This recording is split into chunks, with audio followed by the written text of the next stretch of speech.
process. So the first thing you have to do is close out all your temporary accounts. Okay, your revenues, your expenses, and your dividends have to be closed out. Next, your income statement accounts, well, how do you close them out? That's important. These are your income statement accounts. You close them to the income summary. All your income statement accounts get closed into income summary. Now, just again, bringing a little bit of a real world flavor into this. I'm going to make you in a few minutes do some closing entries. But I'm telling you that your accounting system will close these out and you will never make these journal entries. But it is still important that you understand what it's doing behind the scenes. Okay? So like, if you were to look at a retained earnings balance, in a sophisticated accounting system and like click in to get the detail on that retained earnings balance, you're not going to see sales revenue, interest revenue, cost of goods sold, You're going to see one number. And why are you going to see that one number? Because you close it to income summary, and then that goes into the retained earnings. Is this on Blackboard?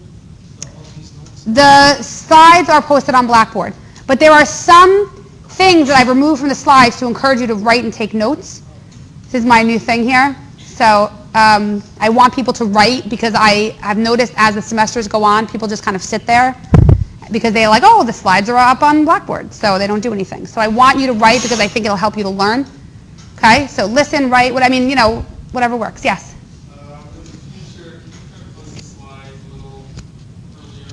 Well, I posted them at like 1:30 this afternoon. That wasn't early enough? No? All right. Okay. All right. As long as I remember, if you don't see them up and you're looking for them the night before, just send me an email. Okay? I have 2 little kids, so I am running around with them, and all of a sudden it's the next day. It's like all of a sudden it's the next year. So that's my life. So I can surely do that. You have to if I haven't done it, just remind me. Like at 1 o'clock this afternoon, I went to do it, and then I was like, take it, and then I was like, did I even do it? I couldn't remember, and then I had to go back, so things just happen. So that's no problem. All right, so let's keep going. Next, so the balance and income summary should therefore be equal to what's in net income, right? That makes sense. If you're closing all those accounts out, the revenue and expense accounts, that should be equal to what your net income is. That goes into income summary ultimately.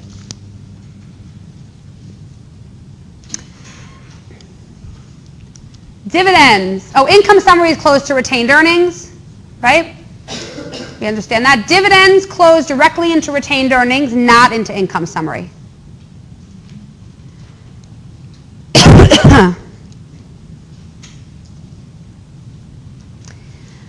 And then, once you close all these temporary accounts, you have what's called a post-closing trial balance. What is missing? I know we talked about this last class, but that was already a week ago, so I'll ask you again. So what is missing from a post-closing trial balance? The income and expense accounts. It ends at retained earnings, right? Or other comprehensive income. It ends at the bottom of the balance sheet because you've closed all those accounts out into retained earnings. So it ends at the bottom of the equity, your trial balance. But it still balances because all the revenue and expense accounts have closed into them. So I have some journal entries here we would make. So when you close income summary, when you close your revenues and expenses into income summary, so expenses normally have what kind of balance, debit or credit? Debit. So when to close them out to 0, what do you have to do? Credit them, which means the other side of the entry is income summary. So income summary now has a debit balance, which represents the expenses. That makes sense, because that's where expenses normally have a debit balance. Revenues normally have what kind of balance? Credit balance. So to close them to 0, you have to debit them. Credit income summary. So now income summary has a big credit for revenues and a big debit for expenses. That would give you your net income or loss. Income summary closes out to retained earnings. This journal entry assumes that income summary is containing net income and not a loss. If it was a loss, then you would be, right, it would be reversed, exactly. That makes sense? Okay, so let's look at, I have exercise 314. Exercise 314. You're going to just make some entries. Exercise 314, you're going to close out some stuff to the income summary. So, going over this. So, you have to do, so just to be clear, when you close things out to the income summary, there's 3 journal entries that you'll have to make. One related to all the revenues, and these, and I understand that this is not something that you might intuitively know, right? These are not expenses, they're contra revenue accounts. It's like accounts receivable has an allowance for doubtful accounts. Those are contra to that specific account. So on a trial balance, your sales returns would probably be up with the revenue accounts, not with the expenses. Okay? So you have one entry for your, so if revenue has a credit balance, you have to debit it to bring it to 0. If sales discounts and sales returns, they actually have debit balances. They go in the opposite direction as the sales, right? If you have a sales return, you have to reduce your sales. That's what these accounts do. So they have debit balances, you have to credit them to bring them to 0. The balance, to balance that journal entry, you credit income summary for $319,000. So I would always start off with what you know. You know you have certain balances. You need to make them 0. So do the opposite to make them 0. What do you have left? That becomes what your balancing entry is, the income summary. On the other side, you have expenses which normally have a debit balance. So to credit, you have to credit them individually. This is where I want you to try to think about the real world here to make sense of this, okay?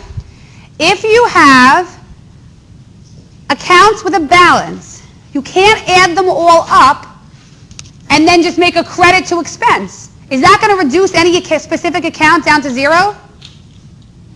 No. It's going to just do, I don't even know what you're going to, it's going to maybe in total make the expense, if you were to make an income statement, it would make your total expenses 0, but you'd have a lot of detail and then you'd have some random credit and then the balance would be 0. You need to make each of those individual account balances 0. Okay? So here is where we're doing that. We're taking each individual account balance and making it 0 and closing it to income summary. And now you look at your 319 minus your 302. That gives you a credited income summary of 17,000. So to make income summary close out, you have to debit it now for 17,000 and put it into retained earnings. Yes? When you doing this transaction, how do you put 302 there, even you don't know the whole number yet?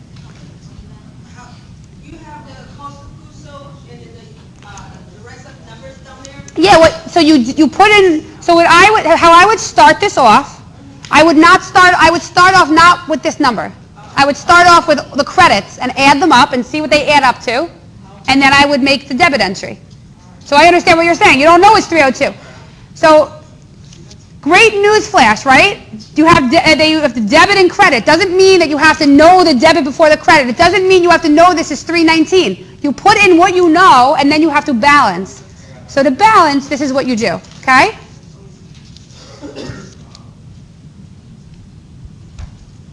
I'm glad you asked that, because these are the kinds of things you'll come across. A lot of times, as you become comfortable with accounting and you can make journal entries for everything and kind of understand what you're doing, you'll have many situations where you'll know you have to get to a certain spot and it requires you to put in what you know and then figure out what the balancing piece is. You know the right account, you just don't know the right amount. So next, what I'd like you guys to do, one more question? No, that's okay. Don't apologize. This is what, if you have a question, other people I'm sure have a question as well. I'm a little confused where you got the 17,000. Okay, so the 17,000. Here in income summary, is everyone seeing where the 319 comes from? It's just a balancing entry. So now, After this entry, income summary has a credit balance of $319. You've made a journal entry into that account for $319 credit. The next one, you've now made a debit entry into that account for $302. So if you were to make a T account with a credit of $319 and a debit of $302, what is your balancing entry? What is your balance? $17,000 credit. So the next thing you have to do is make that account zero. You have to now close that account. So to close an account that has a $17,000 credit, you have to debit it for $17,000. And so the balance goes into retained earnings. So this tells us we had net income of $17,000. Okay? So that's the thing. Journal entries tell a story. You can always tell, unless someone goes nuts and this, I mean, actually, a lot of times that happens, is journal entries are a story about what happened in your business. Okay? So the story here is, ultimately, the story here is that I had net income of $17,000. You can tell by these entries, if you were an experienced person going into a business and you see these entries, you would say, they must be doing a close.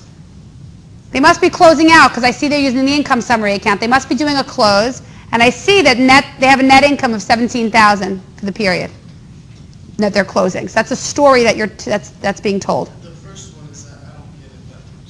Sales revenue and sales return allowance. Okay, so sales revenue, what happens in businesses a lot of times, and I'm sure you've all been there, right? You go to Best Buy, you buy yourself, I don't know, an iPad or something. Don't they sell those now? You buy yourself an iPad, and then, you're like, it doesn't do everything I wanted it to do. Or whatever, you're going to return it. Okay? So they recorded that. How much do iPads cost? Like $500 or something?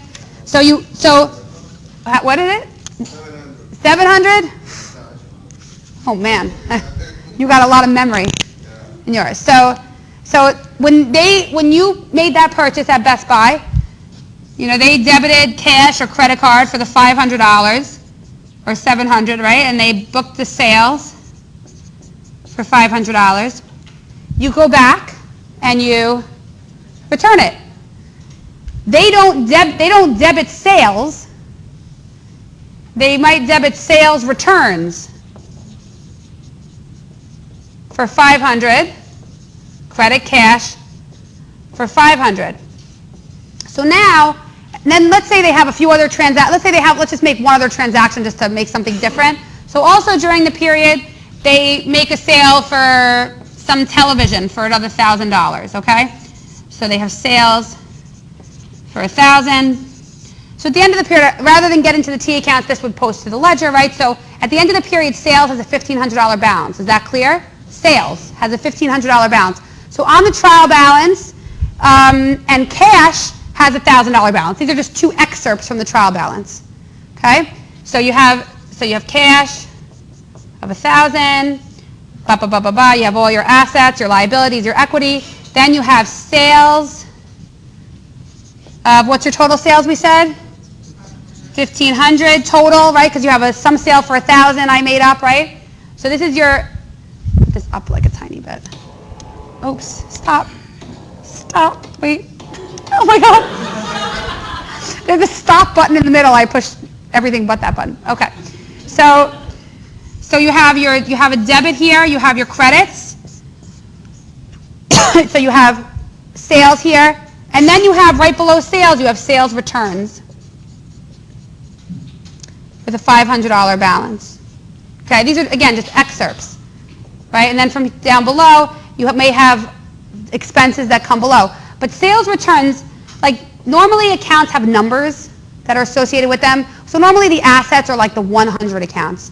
The liabilities are like the 200 accounts. The equities are the 300 accounts. The revenues are the 400 accounts. Both of these are like, this might be like account 402. If sales is 400, sales returns might be like account 402. I'm making that, in every business it's different, but it's somewhat standard in that way that the account numbers have certain, go in this format, okay? They may be very long account numbers where they have lots of things that they mean, okay? I'm making this very simple. So here, So you have sales credit and sales returns as a debit. So logically, forget anything we just did. What did you really make for the period?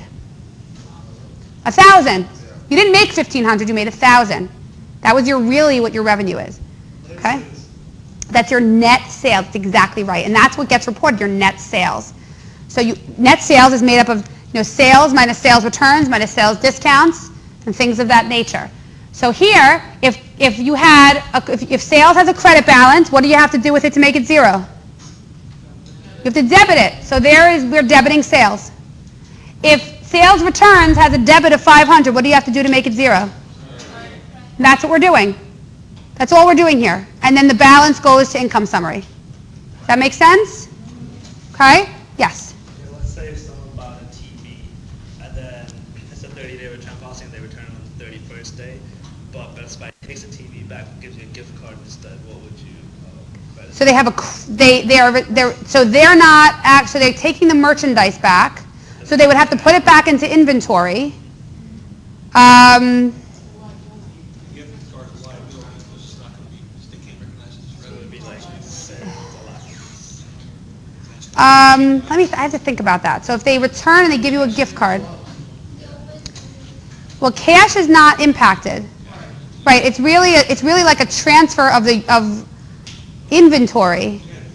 Because I'm making this very simple. Because really, when you return it, it goes back into inventory. It's like a liability account, though, because the company doesn't. Right. So they have right.